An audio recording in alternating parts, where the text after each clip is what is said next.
voin hi November ni som pathum sang ni som ni pali ania kan hriat angin karmasa lokhan thazwal award semania a program an thlo tling khop mai a mu noma ngai nom em boka chutiang chi chuanin nizan khan zaimi in to khom run pui nei ania anon life a kalo ende urenga nge a mu noma angai noma MZE present ni in Rimawi award sem ani ve thunga he huna hian lal sang liana youth icon ngei mai kha azaya ato pan lo khek khala lo nia kalo en thling lova chan ro pui khop mai amai ro chu tun chuma hianin o ka tan chon life ani chu life ang tho ani chu e kan en ho lenga kan rek kho don nia a full video en du tan MZE official a o full in en tur oma description a link karon da lo ve en vek don nia kan lu tang o thum lo sang liana Taitea kan sobe an zei du na nia ni te pani ki o boro ka va thave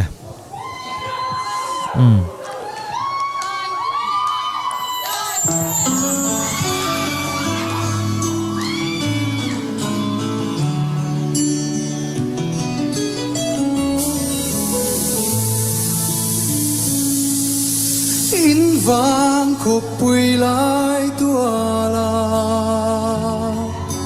ching khwal an lung len thak ve ngor oti top lo thei lo lung len thak lu tuk nata awangai om em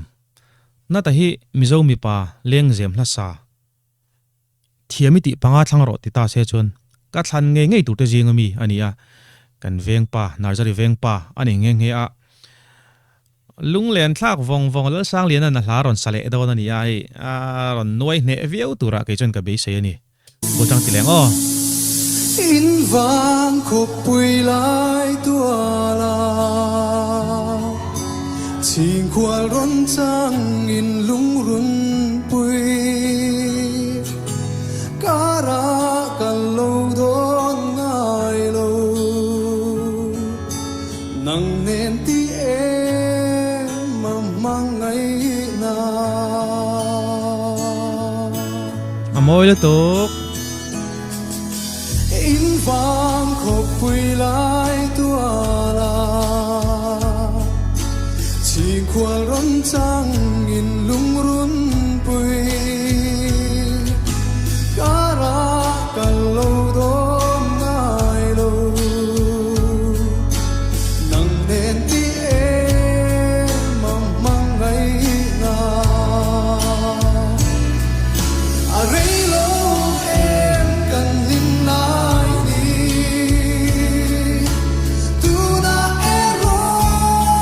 lên tlang a tang le si lung ka vai ruai e tel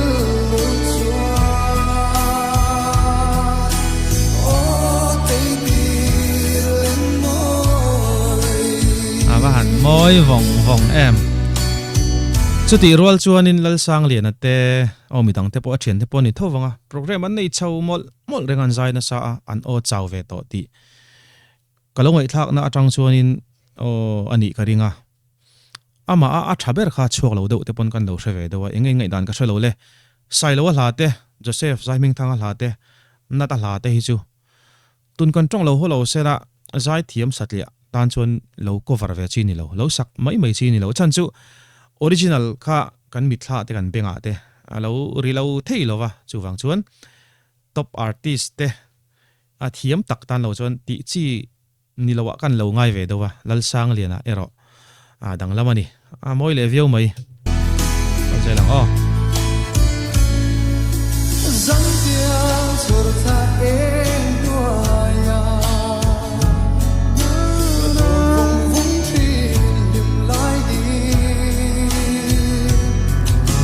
du ten i tram be lai za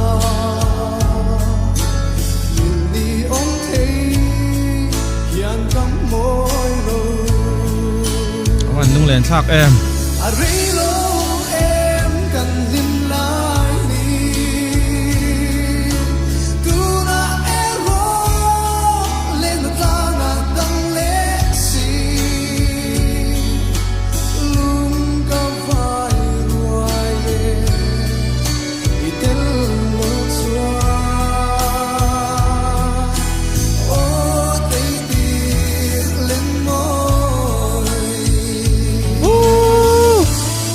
lal sang lena zai a mu nom angai nom a performance a mu nom em na o ka ti chu youth icon lai tang to khan hey eng la po hi sa se a mu nom angai nom ama hi akul ta pa hey mizo flima kan mu thina overacting om thin hi hetiang lakai chana film ka tia a mu noma nula te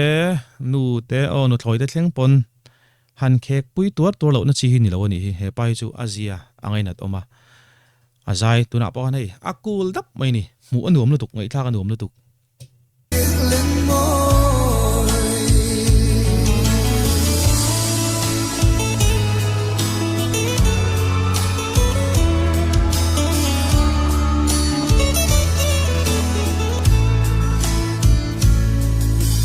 lên na vàng đăng phim mọt xe mình nhìn biết lông trên lung hùng nắng đêm địa thu cắn năn gió vùng đun kat tiang kha lom tai te special na chu youth icon lai tang to khan kan soyang khan hey ala sak reng reng hi aphua tu emo aphua lo tu tan po han huat thei mi lo ati danglam dan hi annalani han sei zeu ang chi ane so em over ngai box hi lawa chu chu azai ting ainom tu a special na ani chang to ber kan ti le ang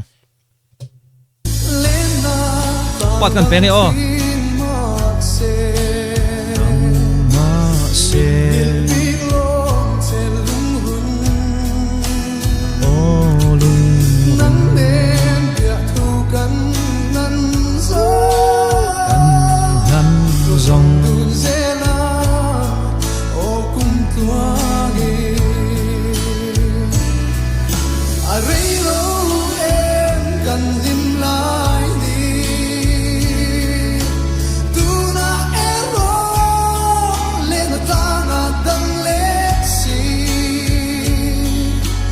lung ca vai ruồi itel lâu xua ô thấy tia lên môi ô thấy tia lên môi Kalau me tai te nge youth icon ni hi alo phu tho ta ni hi eng la po sa se ni hi chonin ane so zel mai zong ani hi engei ngai dan le ke chuanin ai ka sayang khanin zai turin an som na sa a program an nga an zai mola tlem chona o alang ka tia awam ve tho mai mi hring ve bok an nia chuwang chon an ma ni pon an soi thin angin tong trai pui te po an ngai viau ni na lang ani yang po ni sila MZE10 Rimawi award an sim program amu nom angai nom ani ka sayang khan description na link karon danga full video en du tan chonin kan oven vek donia du to patang